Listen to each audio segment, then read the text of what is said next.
I'm trying to find the reason behind the madness of the school system today. Everything I said to you now is the kaf zchut. Learned kaf zchut, you could apply this to all parts of your life. You could apply this to your job. The next time they don't give you a raise. You could apply this to your teachers. The next time they don't pick you. You could apply this to your parents. The next time they say no to something that you expected a yes. You could apply this to your wife. The next time she's angry and you have no idea why.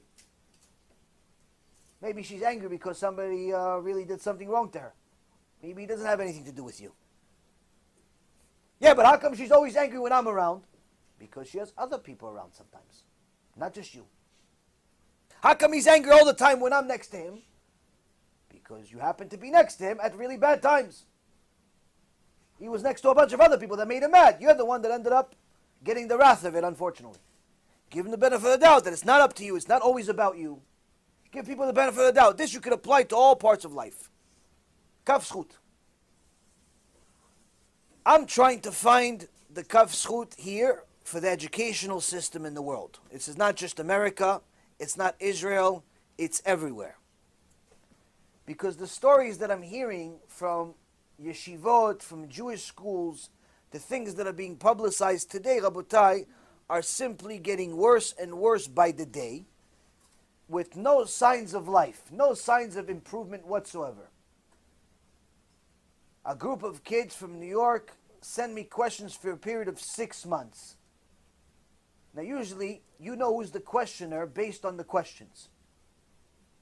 If somebody sends you scientific questions, you know this person is interested in the science.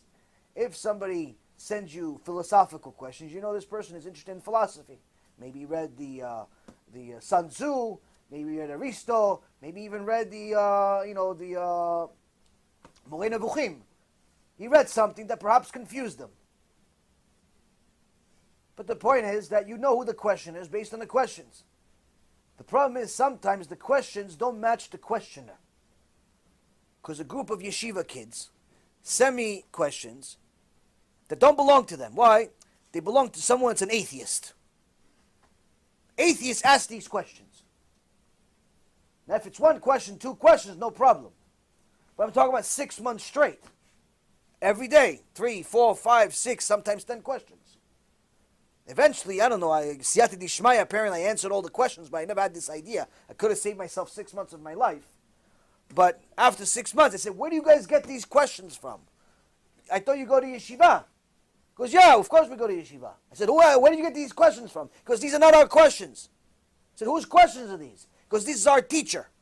I said, you said you went to yeshiva. He goes, yeah, but the teacher's atheist. I said, you have a teacher that's an atheist in a yeshiva? He goes, yeah, he teaches us science and history. Doesn't teach us Torah, he teaches us science and history. I said, apparently he's teaching you science, history, and atheism. He is a religious teacher, just teaching you a different religion. I called the principal, I tell him, Kvod Harav, how do you allow yourself to violate the Torah and allow Amin and Apikos to teach your students? Halacha is, if someone's Amin, is an Apikos, is an atheist, is it someone that's a missionary, you're not allowed to learn from him. You're not allowed to learn from such a person. How do you allow yourself to hire such a person to teach these innocent neshamot to learn from them? Because no, but he promised he's not going to teach them that stuff. I says, well, apparently he has been, because I've been suffering the wrath of this guy's ignorance for 6 months. Your kids are on the board of going atheist every single day for 6 months straight because of you. Okay, I'll take care of it. He still gave him 2 weeks before he fired him. How do we allow atheists to teach in our schools? That's question number 1. I went to a school, also in the East Coast, but not in New York. I see that some of the, I talk to the kids, I do a shiur over there, but I see that a couple of the teachers, female teachers, are walking around, Hashem Yachem Bar Minan, what they are. You think they're walking on a beach or into a shower, same thing. I said, well, who are these people? No, there's teachers for English and science and history. I said, these are teachers? Because yeah, they're chilonim. Who cares, So how do you allow people to look like this to teach a Jewish school? How do you allow someone that does not have the same beliefs as you, in fact, contradicts your beliefs and what you're teaching the kids, these young neshamot, the innocent girls, the innocent boys, you're telling the girls to walk around with a long skirt to cover their knees minimum 6 inches below the knee, but the principal of the school is walking around with 6 inches above the knee. Sometimes more. How do you allow such a thing? Well, we never thought about it that way. Is it surprised that every single one of the girls that graduates to school is off the derech?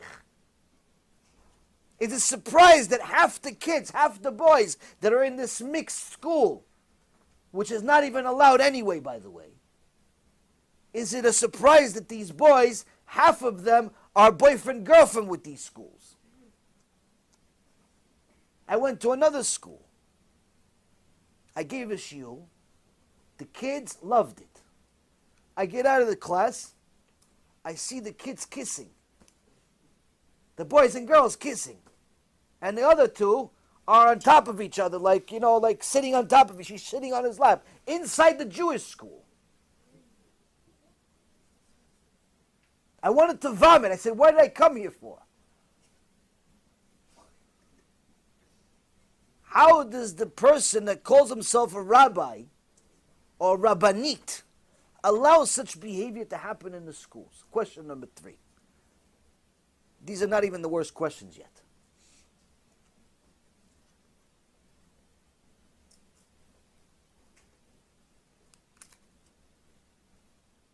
I get a call. A woman tells me, I have a problem. What's the problem? I just met a woman and she's crying hysterical to me and I want to help her. So how do you want to help her? What's the problem? What does that have to do with me? Says her daughter is 30 years old and she teaches in a Jewish school. Jewish school. And but this Jewish school likes money more than God. So it allows Muslims to also attend the Jewish school. Now the Muslims don't speak Hebrew. They speak Arabic. Now they want to learn Hebrew when they go to the Jewish school. So what do they do? They want to catch up. So they ask for a tutor. Who's going to be a tutor? The teacher from the Jewish school. Wants to make an extra few dollars. So the teacher goes and teaches at Mustafa's house. And after a few months of teaching at Mustafa's house, she befriends Mustafa's mom, Fatima. And they're friends and friends and friends. And guess what? She likes Muslims now more than Jews. So she became a Muslim. Now you guys think this is a singular problem? Rabotai Kareem, our Jewish schools in the world today, are in such a horrendous shape as far as their avodat Hashem, as far as their understanding of Judaism at all, that there are Muslims in countless schools around the world, so much so that there was an article in the JTA on November 12th, just 10 days ago. My son's Orthodox Jewish school is 85% Muslim. That's the title of the article. Again, so you don't think that you heard it wrong. You can type this up on Google. My son's Orthodox Jewish school, not Reform, not conservative. My son's Orthodox Jewish school is 85% Muslim. Mustafa and Ahmed, is the common name in the yeshiva. Much more common than David, than Yaakov. If there's a Moses in there, it's not Moshe, it's Musa. Why did she write the article? This woman wrote the article because her son is being tortured in school by Mustafa and Ahmed. They're telling him that be careful, you're going to get gassed next time. There's anti-Semitism inside the Orthodox Jewish school. This is not one situation. There are countless schools all over Europe. This one happens to be in Manchester. Mirvis' town.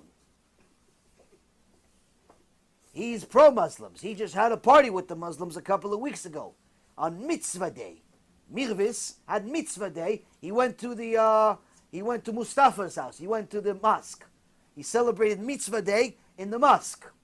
Bemet, the head rabbi of the UK went to the mosque to celebrate Mitzvah Day. I showed you guys the article a week ago. It's no wonder that 85% of his Jewish school is full of Mustafa and Ahmeds. Not Mustafa and Ahmeds that want to be Avraham Avinu. Mustafa and Ahmeds that want to be Mustafa and Ahmeds, and sometimes Mustafa with a rock. They're anti-Semitic. This, Rabotai, is happening everywhere. I call a school here in Florida, about an hour away from here, asking about a certain student. I know the student is not Jewish. I want to ask the Jewish school principal how they allowed this student to attend the school. I like the student. The student's a nice kid, but she's not Jewish. So I want to ask, how do you allow a non-Jewish kid, teenager, to attend your school? Especially when it has boys and girls. So I call the principal of the school, and I get a little information about the school. It's a Chabad school. And I ask her, so let me ask you something. You know that the student is not Jewish, right? She says, yeah. So I was surprised. She said, yeah. Because the kid looks Jewish. Cute kid and everything. But I figured she fell for it. Gave a kav school. She fell for it. She thought the kid's Jewish. Maybe she lied in the application because she really wants to go to a Jewish school. But no, she said, yeah, like she was saying, like it's no chidush here. So I had to ask the second question. Well, how did you let a teenager girl that's not Jewish go to a Jewish school that has also boys too? Meaning that it's not just a problem if Maria is friends with Sarah. Okay, so Sarah may get some non-Jewish influence, but if Maria wants to convert or something, maybe it'll be good friendship in the end or something. No. Here there's a problem. Here there's a catastrophe. Here you have Maria and you have David in the same school, and they're both teenagers with hormones coming out of their ears. And as we all know, Maim Gnuvim Imtaku, stolen water is sweeter. Who's David going to want to be with? Sarah or Maria? Or Fatima? Who is he going to want to be? He's going to want to be with Fatima. Why? Because that's Maim Gnuvim, that's stolen water, that's not allowed. Even though Sarah's also not allowed, but still nonetheless, this is worse. We always want worse. So I asked the principal, how do you allow this? She says, half of our school is non-Jewish kids. I looked at the phone and is this a public school or yeshiva? Or a Jewish school? She goes, it's a Jewish school. I said, how do you allow this to happen? She says they pay tuition. $2,000 a month. That helps. $2,000 a month, you could be Fatima with the atomic bomb if you want. Doesn't make a difference. Bar minan. You're allowing intermarriage to happen inside the Jewish school. You're allowing znut to happen inside the Jewish school. But that's not the worst part. Trust me, when I heard this, I also said there's more.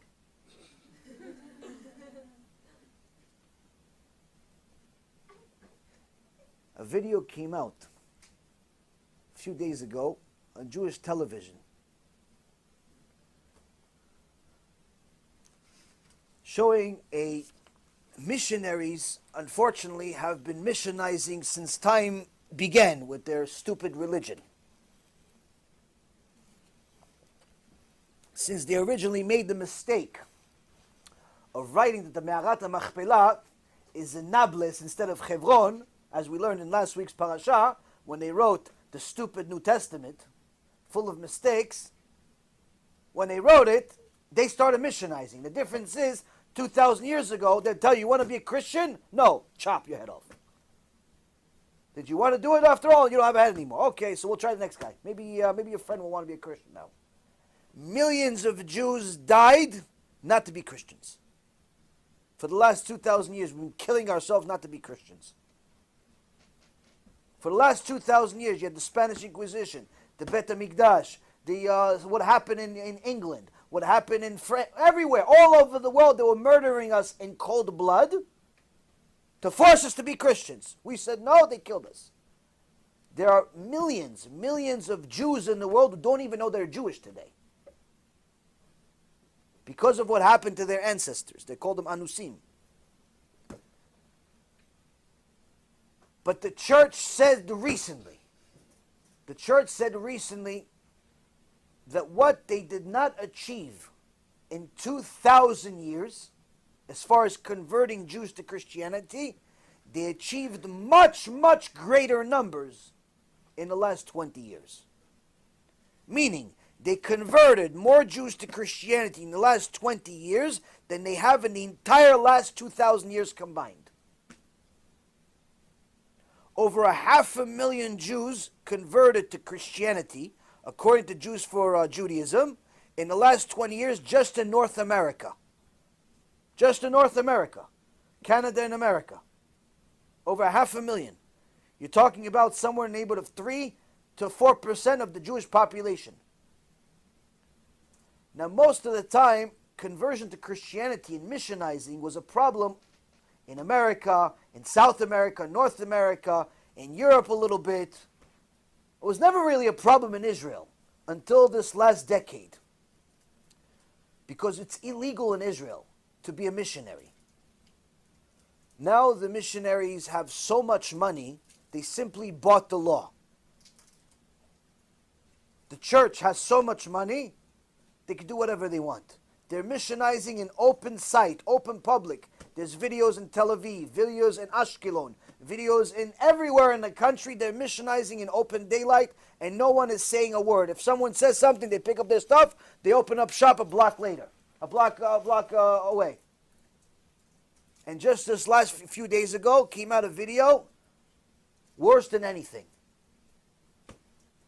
Israeli Christian missionary baptizing at least a dozen or so Jewish kids, 13, 14, 11-year-old kids. Takes them all to the ocean, minors. This is not only illegal because of the missionizing, it's illegal because they're minors. Their parents didn't know about this. This guy, Baruch Hashem, is stupid enough to videotape the thing himself and publicize it. But you see these innocent 12, 11-year-olds, 13-year-olds, girls and boys, he takes them all to the beach, and then he starts brainwashing them to admit to Hashem, to admit to the Satan that they believe in Yoshke, and Yoshke saved them and died for them, all this garbage nonsense. And then he takes them to the ocean, and he dips them, they dip, like mamash, 100% Christians, Catholics, church, in the name of Messianic Judaism. לפני שאני אגביל כל אחד או אחת, אני רוצה שתודו לפני אלוהים שאלוהים ישמע אתכם והשטן ישמע אתכם כשאתם באמת מאמינים במשיח ישוע. אל תתביישו, אתם עושים את זה בשביל אלוהים.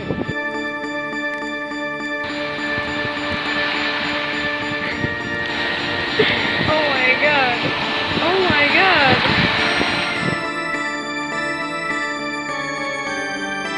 תגיד את מה שאתה מאמין, בלב, בפה, בקצרה, במשפט אחד, זה הכל, כי אתה מאמין בזה.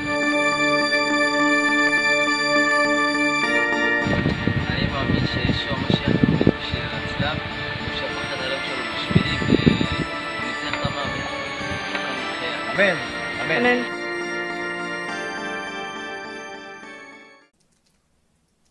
showing Messianic Judaism, Christianity, it's all the same garbage. It's all the same thing. There is no such thing as Messianic Judaism. It's Christianity with a mask. This is happening in Israel. There's an organization called One for Israel. Yimach Shemam V'Zichram. They call themselves One for Israel. Many of the people that like my page, many of my own fans like their page because they're not smart enough to realize these are missionaries. Because they call themselves One for Israel. They have millions and millions of fans, budgets of tens of millions of dollars. There's no end to the money. Why? Because it's a couple of Israeli guys, Moti ve'Eitan, Shem Reshaim Yerkav, both of them, and some other guy, I forget his name, Zev, Dror, something like that. Some guy that got education in America, smart guy, Rasha Merusha.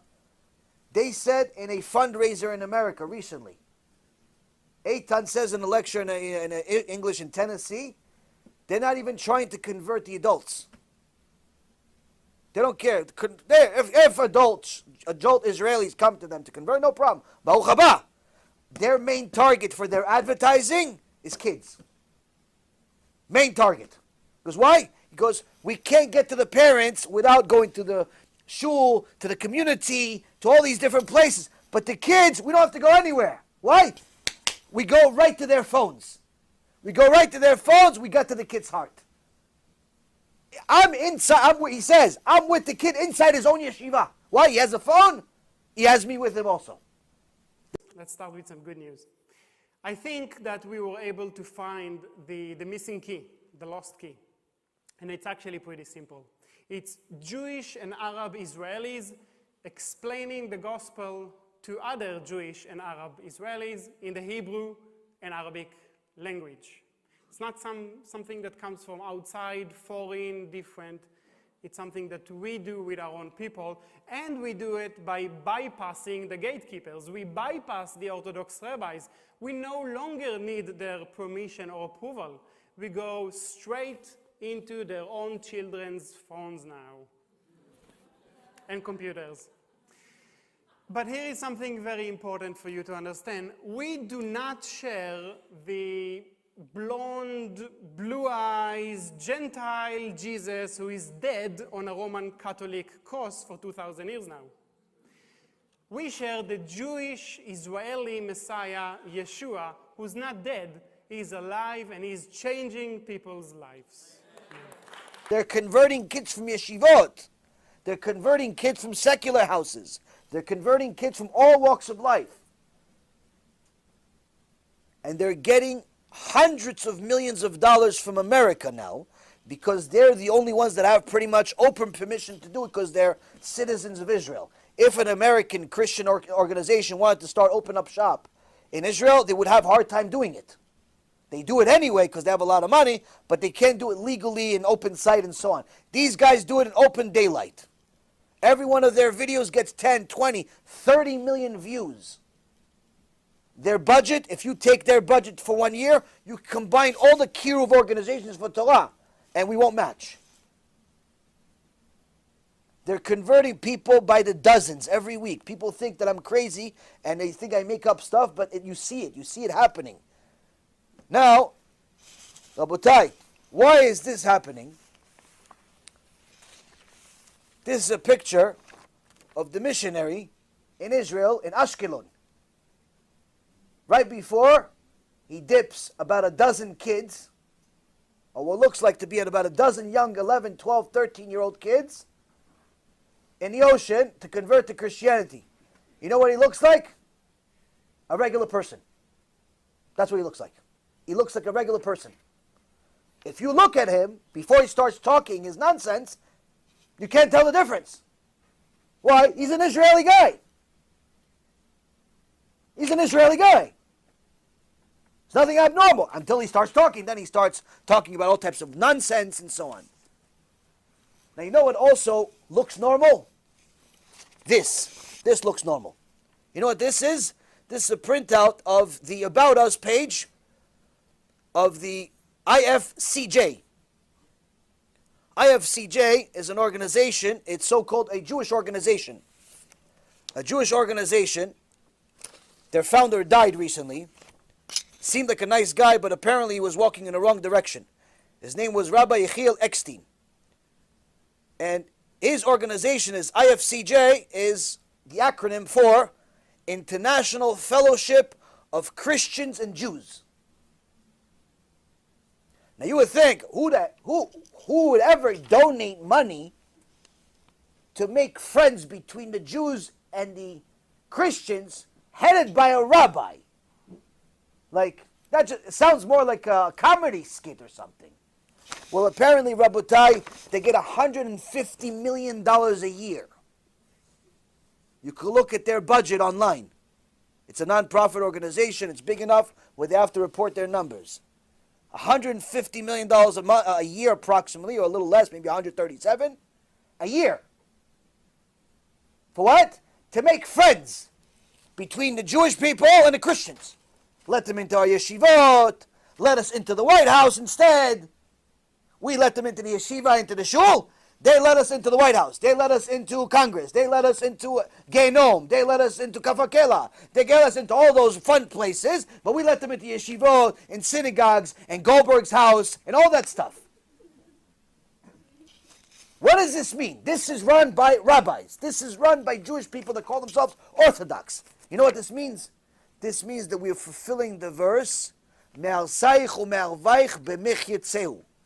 Your conquerors, your destroyers will come from within you. Our problem are not secular people. Our problem is not even the Christians. Our problem is not the Muslims. Our problem is not the government. Our problem is not money. Our problem is not the IRS or anything else. Our problem is the religious people. Us. We are the problem. Because we, as parents or as kids or as bystanders that call ourselves religious, just sit there and collect dust, do nothing while this is happening. Now, most of us didn't know most of this until I just said it.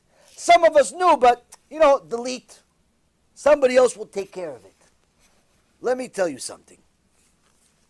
There's not a single halakha in the world. There's not a single halakha in the world that will permit a Christian missionary to teach in a yeshiva or a Jewish school. No posek will say that. So you have to ask a question. You go to your local yeshiva and you look at the roster and you see if they have Christians on staff. If they're Christians and they're religious Christians, there have to be missionaries. Why? It's part of the religion. Part of the religion of Christianity is to be a missionary. If you're not a missionary, you're not a religious Christian. You're like a Mechalel Shabbat, le'avdil. So now, Mr. Rabbi, we're giving you the kaf zchut that you didn't know that if you're a Christian, you have to be a missionary. We're giving you the kaf zchut that if you're an atheist, you are always a missionary. All atheists are missionaries. We're giving you the kaf zchut that you didn't know that Mustafa and Fatima are going to end up recruiting people to Islam.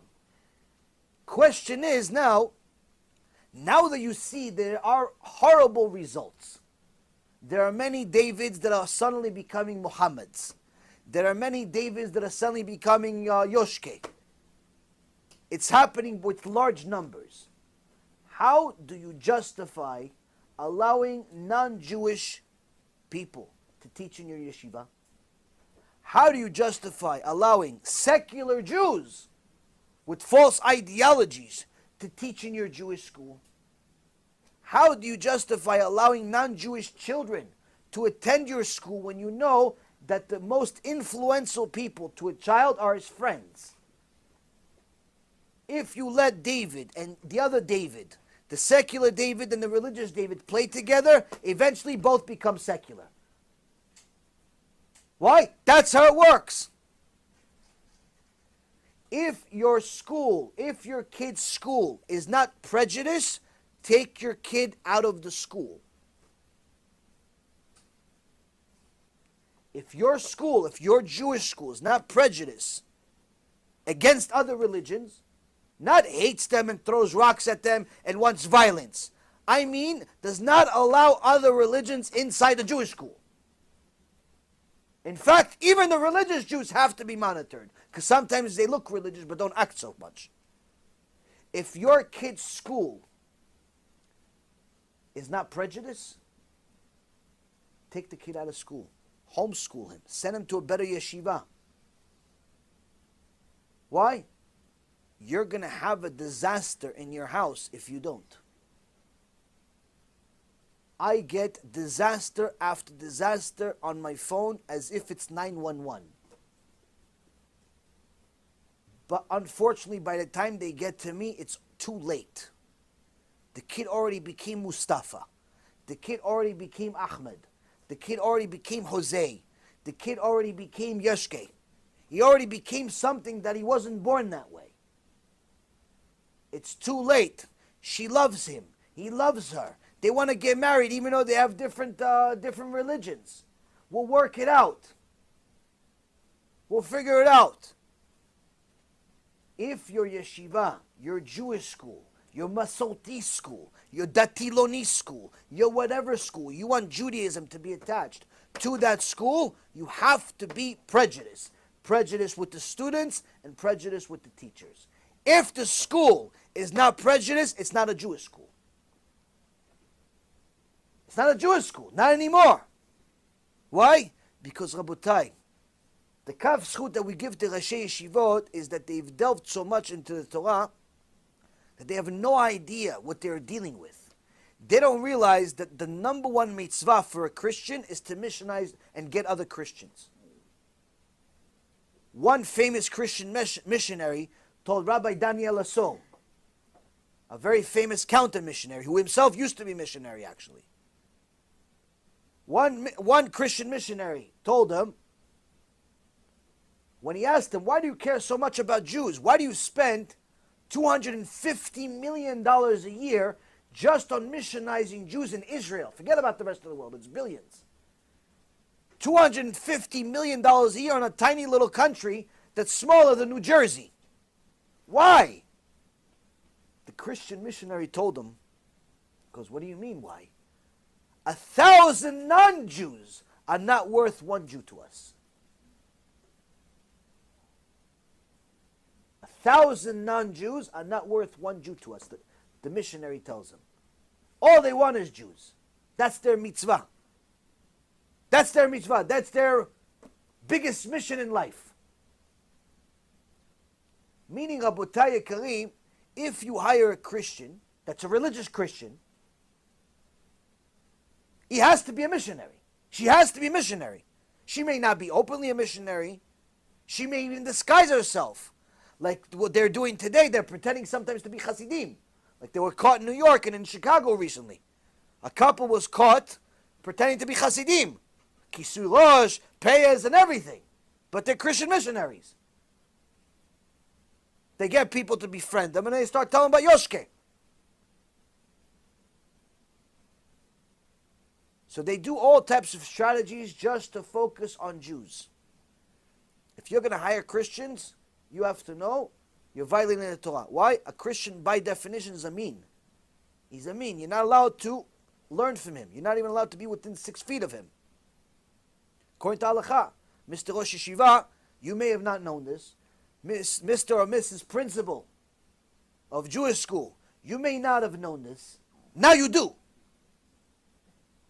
Now you do. Halachically, not a single posek in the world is going to allow you to hire a missionary to teach the kids. Now what about the Muslims? Go look into the Muslim world. They're not necessarily all throwing rocks. Some of them are actually smart people. And what do those smart people say is the number one mission of a Muslim? Dawah. Dawah is the number one mission of a Muslim. What's dawah? Dawah le'avdil is kiruf to Muslim. Dawah is to make people Muslims. That's why if you go in New York, you have all these carts, these food carts. 9 out of 10 of them are run by Muslims. And 100% of them have a sticker on it. Says Dawah on it. And they give people the sticker, Dawah. Most people don't know what it is. Oh, wow, it's so cool. Arabic handwriting. Oh, that's great. Wow, it's so amazing. It's so authentic. Yeah, he's turning into a Muslim, little by little. قل يا الله Lesh it's written here, La ilaha. Why it's become like Muslims cards all over? Because we believe Allah is God and Muhammad Sallallahu is our prophet. We try to explain to all the Christian people they become to give meditation to them. Maybe they become Muslim. That's the reason for Muslim become. Tell me, once a Christian came and asked what is it, and you explained it, did he like the idea? I said to them, become Muslim, they go to Jannah, Jannah. Oh. Wow, this is a good present. See, like here, What is this? it says, this is the phrase, the logo of Islam, the motto. La ilaha illallah, there is no God except Allah, and Muhammad is his messenger. Which means it's not only food, it's dawah. Main is Dawah, not אבל זה לא רק דעווה. בשיחת טלפון, עם מי שהיה מעורב בחקירת רשת חלל בברוקלין, מסתבר שחלק מכספי הפדיון של עגלות החלל מוצא את דרכו גם לארגוני טרור. The Manhattan District Attorney's Office, together with the NYPD, had launched an investigation against owners of halal cards companies due to evidence of flow of funds earned in New York City and sent back to several countries known to host terrorist organizations: Lebanon for the Hezbollah, Yemen for Al-Qaeda, and Egypt for the Muslim Brotherhood. Most people don't know America's fastest growing religion is Islam. Fastest growing religion in America is Islam. Millions of people are converting to Islam right now in America. Number one job of Muslims? Convert. But how are they going to get to the Jews? Jews are smart until it comes to money. What do? Let's send them to the Yeshivas. Why? Because technically the Yeshivas is a better school than public school. We'll just tell them, listen, you do you, we'll do us, we'll just go into your school, we're sending our little kids. Kids don't throw rocks, they're good. We'll send our kids, they'll learn with yours, they'll learn Shema Yisrael, Modeh Ani. Little Mustafa's going to do Modeh Ani, no problem. Why? Because little by little you're taking over the school until 85% of the school becomes full of Ahmads, Fatimas, and Mustafas. And then you wonder why your dear Moses became, or Moshe became Musa. And your Avraham became Ibrahim. You're surprised. No surprise. You allowed it as a parent. You allowed it as a Rosh Yeshiva. You allowed it as a principal of a Jewish school. By allowing a single kid that's not Jewish to attend your school, you simply made it a precedent that it's now allowed. You cannot say yes on one condition and no on 900 others. Same thing with teachers. If your school is not prejudiced, you simply cannot run the school. Now, Rabotai, people could say, I'm fanatic, I'm crazy, I'm a cult, I'm whatever you want, but no one can say this is false. All this is happening. All this is documented. When the Jewish people are donating $150 million a year to an organization and others like it, that their primary goal is to make good relationships between the church and the rabbis, we clearly have arrived at a time where the religious among us don't see anything wrong with it. Now, the Torah says there's a lot wrong with it. The prophet Malachi says, HaKadosh Baruch Hu told me, Et Esav saneti. I hate Esav. I hate him. Yaakov ahavti, vet Esav saneti. In a couple of weeks, we're going to hear about Yaakov Avinu's prophecy. Yaakov Avinu says to Hashem, Atzileni na miyad achi miyad Esav. Save me from the hand of my brother, save me from Esav. Chachamim say, wait a minute. His brother is Esav. Why does he mention it twice?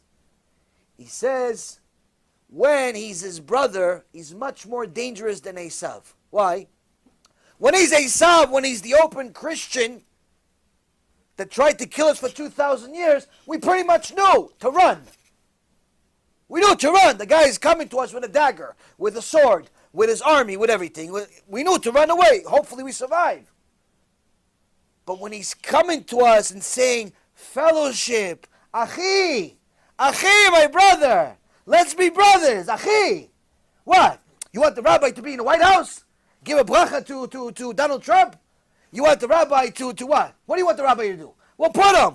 We have so much money we could buy a new White House. Build it for you if you want. Just let us do what we want in your place. When it comes to me as Achi, he's much more dangerous, Yaakov says. Why? Because it could fool even the wise among us. It could fool even the wise among us. Rabotai Karim, prejudice sounds like an awful word. Most of the time, it is an awful word. But there are times that it's necessary for survival.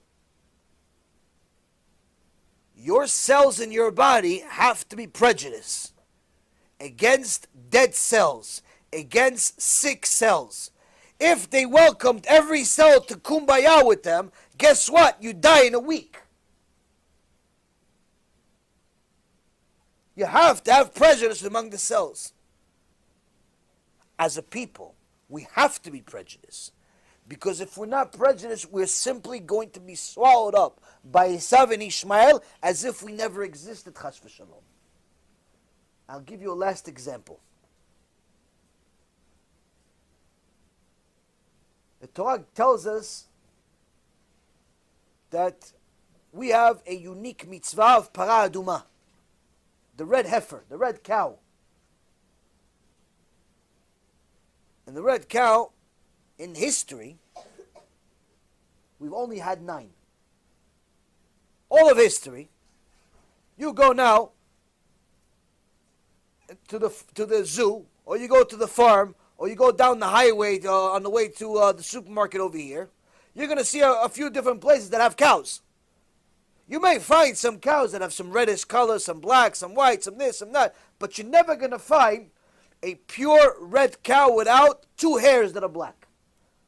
All the red cows you're going to see are always going to have a little bit of white, a little bit of black, a little bit of all types of other colors. It's not going to be perfect red. In history, there's only been 9 perfect ones that have been used in the Beit HaMikdash. They say that now there are two more that are candidates to be used for the Beit HaMikdash if it was built right now.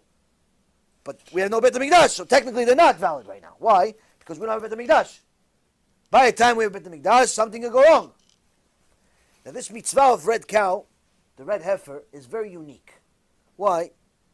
Aside from the fact that this cow is never allowed to do what the rest of the cows do, which is to carry weight, to do work. It's not allowed to do any work. This cow is already on retirement the day it's born. It has one job, to be used for the Beit HaMikdash. They slaughter it, they take the ashes, after they burn it, put it with some incense and then some leaves, special things from the Beit HaMikdash, and that's how they purify the people. That's the only use for this red cow in the entire world. That's why there's only been 9. We needed it only 9 times. Now we don't need it. We don't have Beit HaMikdash. When we have the next Beit HaMikdash, we surely will have another cow, another red cow. But it says they always were looking for more red cows, just in case. They're so rare. It's like a priceless possession. So what if they found a cow? You know, a cow is big. Couple, maybe a ton, 2 tons. This thing is gigantic. It's like a car. Now, this cow has a lot of hair. 2,523,012,000. Anyone test the source? Go count it. Now this cow has all this hair. And out of the 2.5 billion, if it has 2, they're all red, but 2 of them are black. 2 of them are black. It's not a red cow anymore. It's your next steak. Next hamburger. Kosher. It's not a red cow anymore. 2 hairs. Now imagine I brought you a shidduch. Imagine I brought you a shidduch. I said, listen, shidduch, wow, amazing, good girl, this, everything great.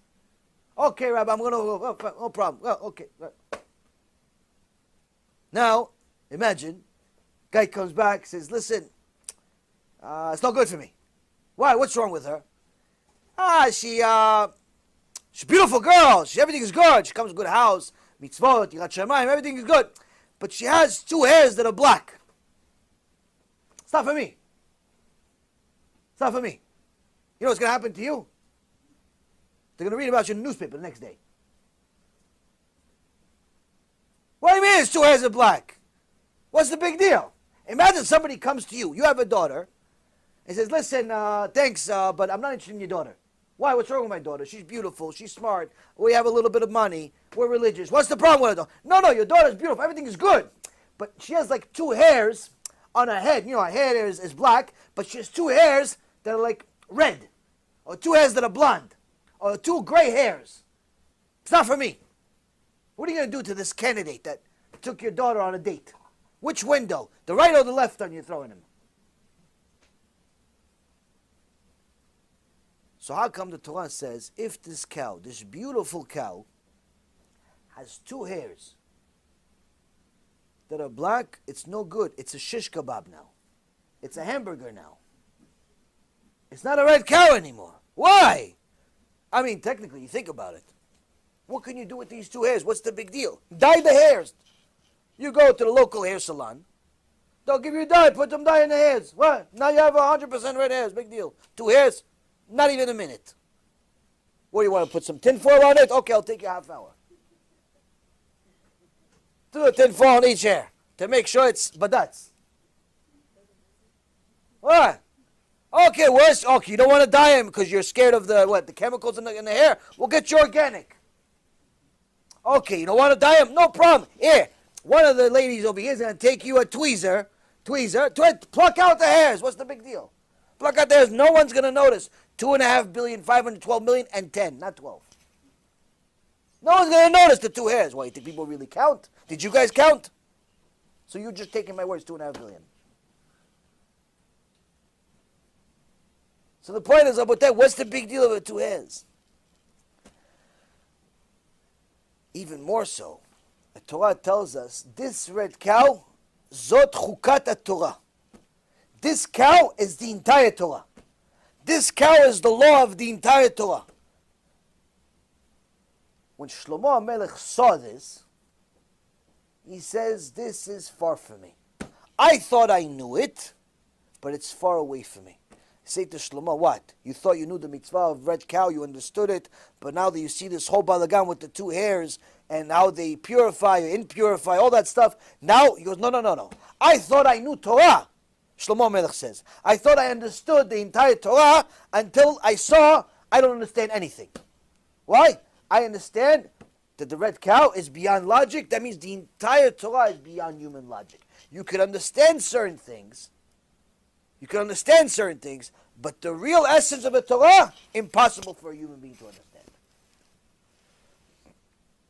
Meaning, Rabotai Karim, what can we learn from this cow? We can't learn all the secrets of the Torah, but we can learn one major secret. That every single person could learn from this, whether you're smart or not, Jew or Gentile, whoever you are. You can learn this. This is from the Torah. And that is, HaKadosh Baruch Hu expects perfection.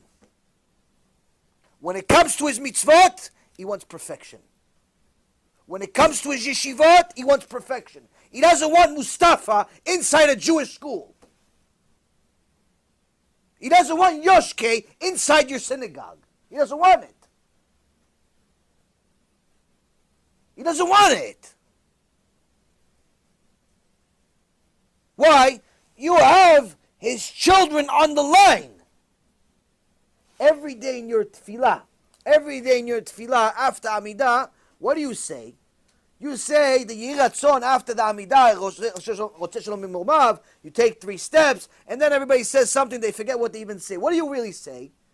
You're saying to Hashem, grant us our portion in Torah to perform your statutes of your will, and to serve you belevav shalem. Le'avdecha belevav shalem, to serve you wholeheartedly. What does it mean to serve Hashem wholeheartedly? What does it mean? It means that when you serve Hashem, you shouldn't have anything else. Not your money, not your job, not your wife, not your husband, not your kids, not your opportunities, not your failures, not your miserable situation, not your great situation, not your shoes, not the basketball team, not the stock market. Nothing on your mind when you pray to HaKadosh Baruch Hu. HaKadosh Baruch Hu, when you serve Him Himself alone. That's it. Someone came and told me, I don't understand why Hashem is giving me so many problems. I don't feel like He's helping me. I don't feel like He's helping me. The conversation develops, and he tells me, yeah, well, I'm not so perfect with Shabbat, and my wife is not exactly modest, and there's a few things I need to work on, but still, maybe if Hashem helped me more, maybe I could do more. Now, what did we learn today? We learned two things. Number one, Rabotai, we have to give kaf zchut. One of the things we have to give kaf zchut to is HaKadosh Baruch Hu. If He's causing you suffering, you should be sure it's for your interest. It's for your interest. Why? Because He expects you to serve Him wholeheartedly. He expects you to serve Him completely. When your Shabbat is 99%, you only burn 1% of the Shabbat. You only drove for 5 minutes in the Shabbat. You only played with your phone for 10 minutes in the Shabbat. You only wore a mini skirt only for a half hour today, outside, when people saw. And all the avirot in the world were made. You only desecrated Hashem's name for 15 hours a day, not the whole 24. You only did this and you only did that. What's the kaf zchut you should give? You should give Hashem the kaf zchut if He's giving you suffering. Why? Because the reality is, if He judged you like you serve Him, He'd kill you right now.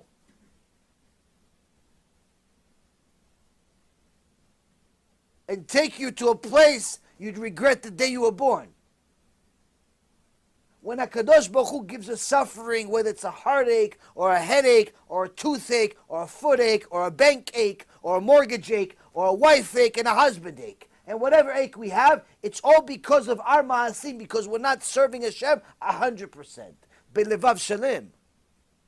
Why? Because we have our mind on different things. This is not just for us, this is also for the Talmidei Chachamim, the Rashi Yeshivot. Sometimes they're so busy running the yeshiva, they don't monitor who's the teacher. So they hire a Mustafa or Yoshke to teach. Sometimes they're so tight for money, they just close the eye when Mustafa and the other guy want to come and become one of the students in a Jewish school. They're not doing it on purpose. They're not doing it to put your kids at risk. But nonetheless, that doesn't change the outcome. It doesn't change the risk. The risk is still there. Whether you meant it or not, if you shot somebody and he died, he still died. Whether you meant it or not, if you ran him over with a car, whether it was an accident or not, he still died. He still died. It's still the outcome. When HaKadosh Baruch Hu is punishing us, He's trying to redirect us, to fix something. To fix something, to fix something, to fix something, and eventually arrive at serving Hashem completely.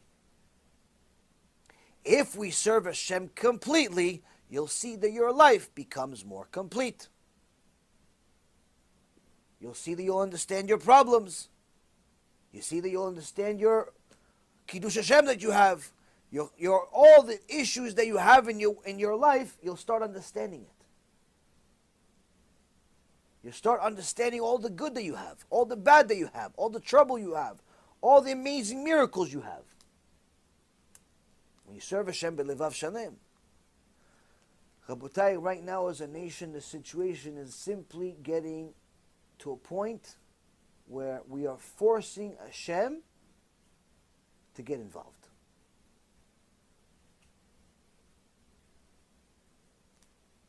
I'm afraid that most people don't know what that means. So I'll elaborate for you in one line. Anybody here ever heard of the Holocaust? You heard of it, right? Times the Holocaust by 10.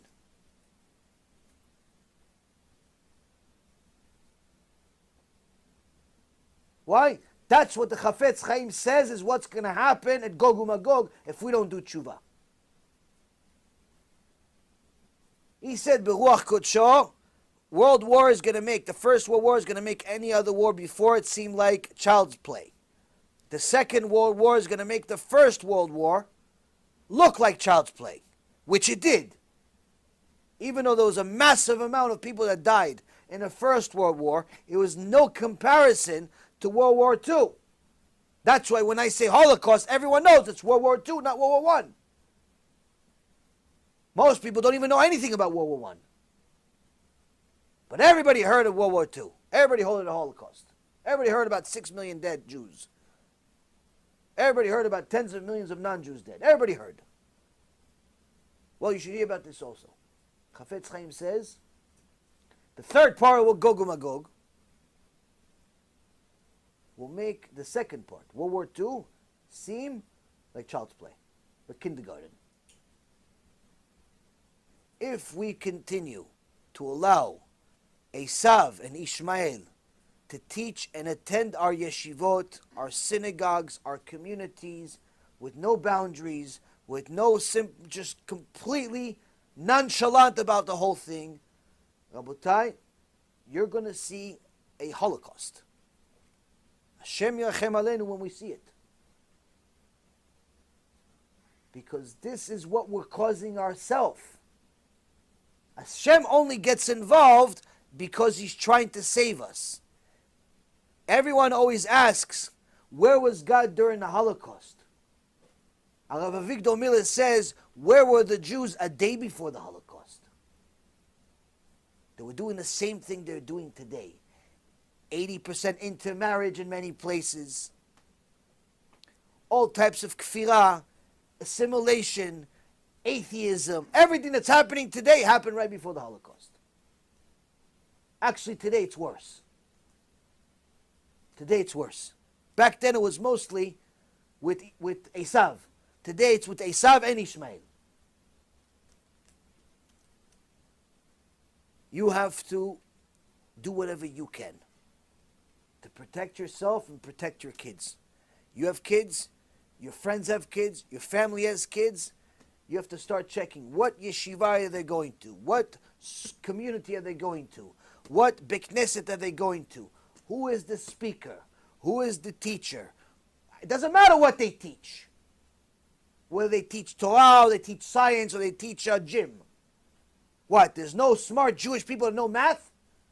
Last I checked, the most amount of Nobel Prize winners are Jews. Well, there's no smart Jews with a keep on that can teach you science.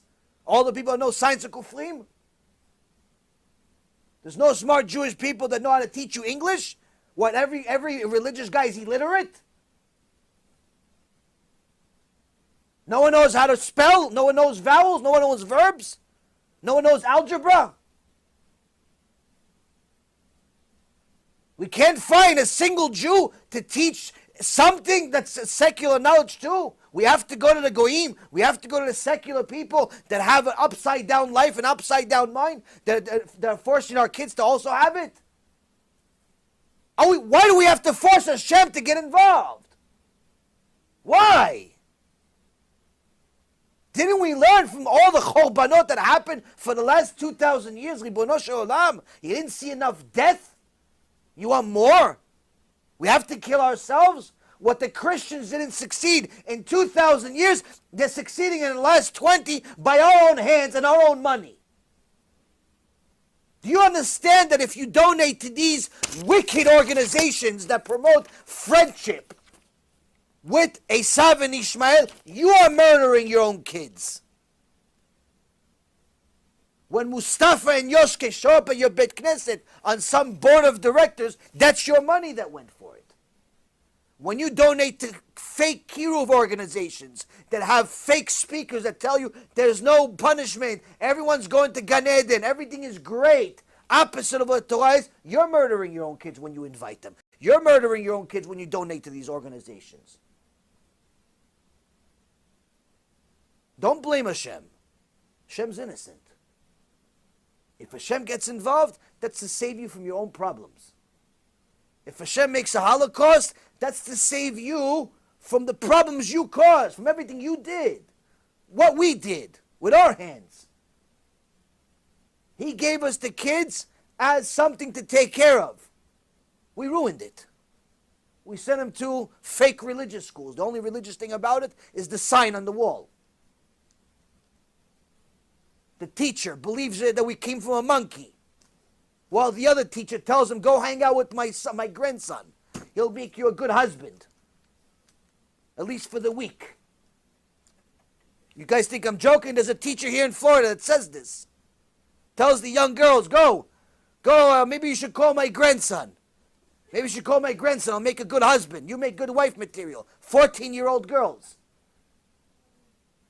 14-year-old girls are being told that they should hang out with a boy because she'll make a good wife. She's 14. If we were in the days of Yaakov Avinu, it's perfectly fine, allowed. We're not. She's the head of a school here. You think she's the only one? There's countless of these Reshaim everywhere. Collecting $100,000, $200,000, $300,000 a year.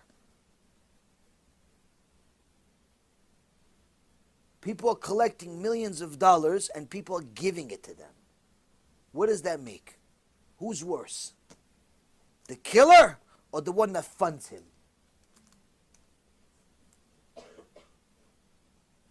Who's the killer? Killer is the one that tells you came from a monkey. Yeah, but that's all he knows. He knows how to kill. You can't get mad at a shark for eating somebody. That's what a shark does. You can get mad at whoever funded him. You can get mad at who pays for this teacher to teach at a Jewish school. Who told you to jump in the pool when there's sharks inside? Who told you to do all this? Who paid for this school? Who continues to pay for this school? Who continues to donate to these fake organizations that call themselves Jewish? There's nothing Jewish about them. Look at the halakha. Look at what it says in the Torah when it comes to dealing with goyim. Who says you're even allowed to do something with them? No one says you should become enemies with them, start going against them, but who says they're allowed to teach in a Jewish school? Who said? This, Rabotai, is our fault. Including people that don't even have kids. What? You're part of the system. You're part of the system. Either you send your kid there, or you're not speaking out enough against it. Well, if you tell me, well, I just found out about this now. Okay, you're still at fault. Why? You should have done kiruv and brought 10 people to this shiur, and they would have heard it. Anybody here bring 10 people? No. Except maybe a couple in the back. Nobody else brought 10 people. Keep the knowledge for yourself. Ah, they didn't want to come. Well, if their life was on the line, would you force them? Well, that's what it is. Their life's on the line. They go into the Beit Knesset, they don't know it's half Beit Knesset, half church. They go to Yeshiva, it's half Yeshiva, half Mizgad, it's a mosque. Or 85% mosque. No. Rabotai Karim, we're forcing a Kadosh Baruch Hu's hand. I don't know what else to do. So I'm going to you. I'm asking you. What else can we possibly do? Speaking, even if I don't want to speak, which is pretty much 100% of the time now. I haven't wanted to do a speech or a shiur, and I don't know how long. It's been months since I've actually wanted to do a shiur. Tell you the truth. Every single time I have a shiur, I say I'm going to cancel it. Every day. Ask my wife, ask a few people out of my house, ask them. I haven't wanted to do a shiur in months. Months. I ask myself, for what? But then you see, oh, this tzaddik did tshuva, that tzaddikah did tshuva, this one is going to do tshuva, this one is listening and motivated. Okay, so for them, Be'ezrat Hashem. Be'ezrat Hashem. The amount of headaches that you have to deal with for it. Okay, Bezat Hashem, we try. And again, you push yourself, push yourself. But how much? How much can we possibly do? Okay, so this shiur is going to reach 1,000 people, or 5,000 people, or 10,000 people. It's not even a fraction of what we need to do. It's not even a fraction. The reality is, Rabotai Kareem, if you do not each start getting involved, whether it's with money, skills, effort, both, something for heaven's sake. The ones that are watching it online, the ones that attend, the ones that like it but haven't watched, the ones that like it and do watch, the ones that hate it but like Am Yisrael. The point is, if people do not start getting involved, we're simply forcing HaKadosh Baruch Hu to do it. If Am Yisrael does not get each other to do tshuva, and run away from Esav, and run away from Yishmael, Hashem is going to force us to deal with it. I promise you, you're not going to want to be there. If Rabbi Eliezer Gadol said, he wants the Mashiach to come, but he doesn't want to be alive when he comes, that's because he knows what's going to happen. He knows what's going to happen when he comes. It's not going to be a pretty sight. All of these people that can't wait for Mashiach are dreaming, hallucinating. They're probably taking ecstasy and acid at the same time if they think it's going to be fun to see Mashiach. That's why I stopped making shurim about Mashiach. People have no concept of what it means. Oh yeah, Mashiach is going to solve all my problems. What do you think, he's Social Security? What do you think, he's welfare? He's going to solve your financial problems? He's the Fed? He's going to give you a debt relief?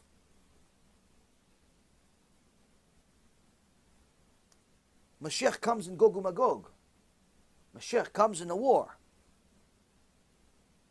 If we don't start fighting the war now, spiritually, by fixing ourselves, fixing our community, demanding that our yeshivot and Jewish schools, whether they're really religious or halfway religious, demanding that the minimum requirement be met to meet the halacha of it being a Jewish school. You call yourself a Jewish school? Okay, make sure everybody here is Jewish.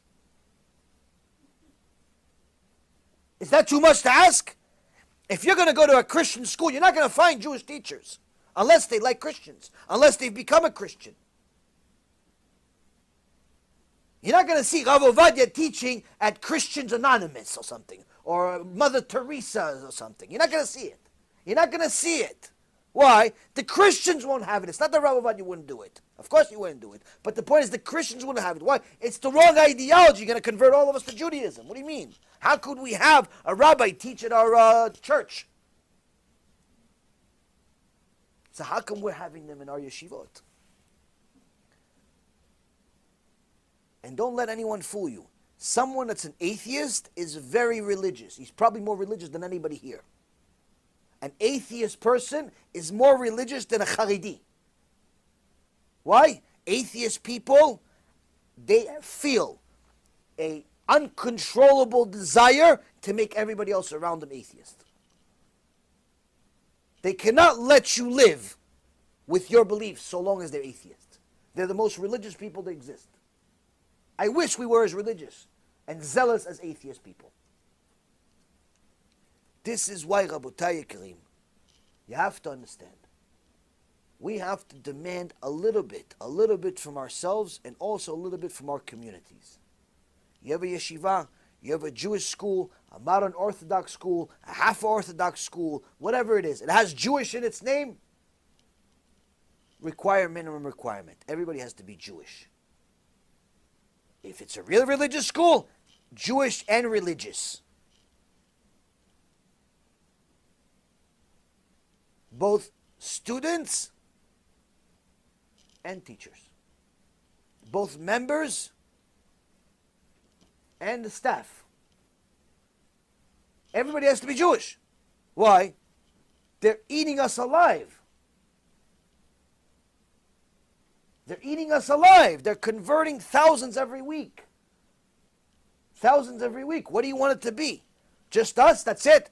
Here, a couple of Batei Knesset. Okay, here, Mashiach. There's 18 of us. Let's go. What do you want? What do you want, Mashiach? Mashiach has to save somebody. We continue. Not going to have anybody.